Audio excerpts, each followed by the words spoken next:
Shayx Muhammad Sodiq Muhammad Yusuf rahimahulloh dunyodan o'tganlarida Ramazon Qodirovning amakilari keldi.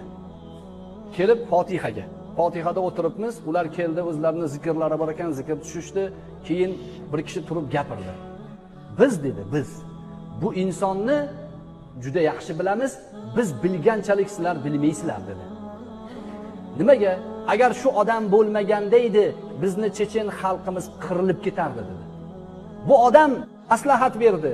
Bu odam Ahmad Qodirovga bunday qilasan dedi. Shu odamni aytganiga kirib, bu odam bilan Checheniston bugungi obodlik keldi dedi.